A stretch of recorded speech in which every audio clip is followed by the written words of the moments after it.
తెలంగాణ వ్యాప్తంగా కొనసాగుతున్న ఎస్ఐఆర్ ప్రక్రియ గడువు ఈ నెల 13తో ముగియనుంది. ఎస్ఐఆర్ ప్రక్రియ గడువు ముగియగానే సభ్యత్వ నమోదుకు శ్రీకారం చుట్టాలని నిర్ణయం తీసుకుంది బీఆర్ఎస్.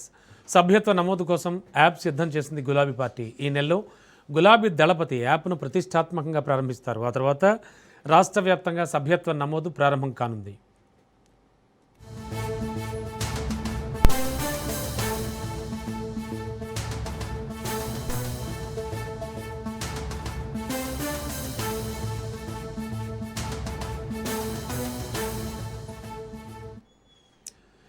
బ్రేకింగ్లో చూస్తున్నాం. తెలంగాణ వ్యాప్తంగా కొనసాగుతున్న ఎస్ఐఆర్ ప్రక్రియ గడువు ఈ నెల 13తో ముగియనుంది.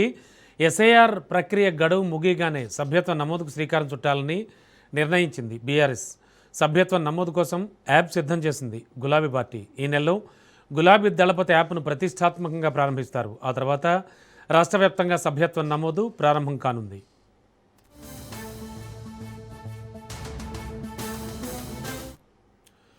ఇదే అంశానికి సంబంధించి లేటెస్ట్ ఇన్ఫో మా కరెస్పాండెంట్ సైదులు అందిస్తారు. సైదులు, ఏం జరుగుతోంది? బీఆర్ఎస్ ఒక డెసిషన్ తీసుకుంది, ఒక ఆల్రెడీ యాప్ కూడా రూపొందించారు అంటున్నారు. సభ్యత్వ నమోదుకు సంబంధించి ఎప్పటి నుంచి కార్యాచరణ దిశగా వెళుతోంది? ఈ నెలలో కార్యాచరణ దిశగా వెళ్లే అవకాశం అయితే కనిపిస్తుంది. ఎందుకంటే ఈ నెల 10వ తారీఖుతో ఎస్ఐఆర్ ప్రక్రియ ముగుస్తుంది. ఎస్ఐఆర్ ప్రక్రియ ముగిసిన తర్వాత సభ్యత్వ నమోదు కార్యక్రమానికి బీఆర్ఎస్ శ్రీకారం చుట్టబోతుంది. ఆగస్టు నెలలోని శ్రీకారం చుట్టాలని కేసీఆర్ ఒక నిర్ణయానికి వచ్చినట్టు కూడా తెలుస్తుంది. ఇదే విషయాన్ని పార్టీలో ఉన్నటువంటి సీనియర్ నేతలకు చెప్పినట్టు తెలుస్తుంది. ఇప్పటికే సభ్యత్వ నమోదుకు సంబంధించి యాప్ సిద్ధం చేసి పెట్టారు. యాప్ అధికారికంగా గులాబీ దళపతి కేసీఆర్ ఓపెన్ చేస్తారు. ఓపెన్ చేసిన తర్వాత గ్రామ స్థాయి నుంచి రాష్ట్ర స్థాయి వరకు సభ్యత్వ నమోదు కార్యక్రమం ప్రారంభమవుతుంది. సో మొదటి రోజు కేసీఆర్ సభ్యత్వ నమోదు కార్యక్రమంలో పాల్గొంటారని కూడా మనకైతే పార్టీ వర్గాల ద్వారా సమాచారం ఉంటుంది.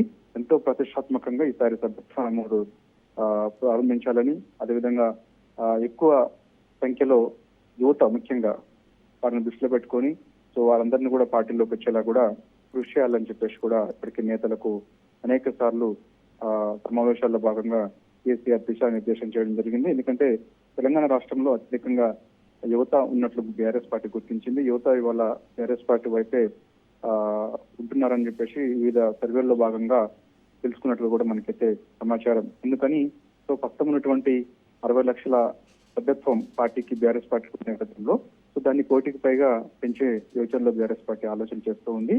అందుకు ఎంతో ప్రతిష్టాత్మకంగా సభ్యత్వ నమోదు కార్యక్రమం సీనియర్ నేతలు, ఇన్ఛార్జీలు, పార్టీలో ఉన్నటువంటి కీలక నేతలందరూ కూడా సీరియస్ గా పనిచేయాలని చెప్పేసి కూడా కేసీఆర్ అనేక సార్లు దిశానిర్దేశం కూడా తెలంగాణ భవన్ వేదికగా జరిగింది. అందులో భాగంగా ఎప్పుడెప్పుడు అని ఎదురు చూస్తున్నటువంటి, ఎందుకంటే సభ్యత్వం తీసుకునేందుకు చాలా మంది కొంత ఆసక్తిగా ఎదురు చూస్తున్నారు బీఆర్ఎస్ పార్టీలోకి వచ్చేందుకు, ముఖ్యంగా యువత.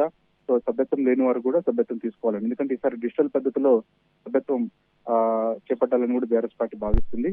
డిజిటల్లో కుటుంబ సభ్యుల వివరాలన్నీ కూడా పొందుపరిచిన తర్వాత వారికి ఏదైనా సమస్య ఉంటే వెంటనే నేరుగా పార్టీ దృష్టికి వచ్చేలా కూడా అందుకు కృషి చేస్తున్నారు. కాబట్టి అందుకు డిజిటల్ పద్ధతిలో సభ్యత్వ నమోదు కార్యక్రమానికి శ్రీకారం చుడుతున్నారు. ఎక్కడైనా టెక్నికల్ ఇష్యూస్ వస్తాయి, ఎందుకంటే ఆల్రెడీ యాప్ సిద్ధం చేసుకుని పెట్టుకున్నారు ప్రత్యేకమైనటువంటి యాప్. ఆ యాప్ ద్వారాగా డిజిటల్ పద్ధతిలో సభ్యత్వ నమోదు కార్యక్రమం శ్రీకారం చుడతారు. సో అందులో కుటుంబ సభ్యుల వివరాలు, వాళ్ళకి సంబంధించినటువంటి వ్యక్తిగతమైనటువంటి ఏమైనా సమస్యలు ఉంటాయి, అంటే కుటుంబ పిల్లలకి ఏమన్నా చదువు పరంగా ఇబ్బందులు ఉన్నా, లేకపోతే వారి ఇంట్లో ఏదైనా ఆరోగ్యానికి సంబంధించినటువంటి సిచ్యువేషన్స్ ఏమన్నా ఉంటే మాత్రం సో అలాంటి పార్టీ దృష్టికి వస్తే నేరుగా పార్టీ వారిని ఆదుకునేలాగా కూడా ఉంటుందని చెప్పేసి కూడా పార్టీ ఈసారి ఆ విధంగా ప్రణాళికలు రచిస్తూ వస్తుంది.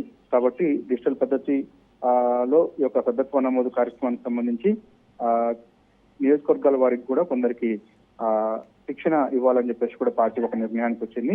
ఎందుకంటే టెక్నికల్ ఇష్యూస్ వస్తాయి కాబట్టి శిక్షణ ఇచ్చిన తర్వాత నియోజకవర్గాల వారిగా, మండలాల వారిగా శిక్షణ ఇచ్చిన తర్వాత వారితో సభ్యత్వ నమోదు కార్యక్రమం చేపట్టాలని చెప్పేసి కూడా పార్టీ భావిస్తుంది. సో అది ఆగస్టు నెలలోనే చివరి వారంలో ఈ యొక్క సభ్యత్వ నమోదు కార్యక్రమానికి బీఆర్ఎస్ శ్రీకారం చుట్టే యోచనలో ఉన్నట్టుగా మన పార్టీ వర్గాల ద్వారా సమాచారం. Ramana, okay, thank you.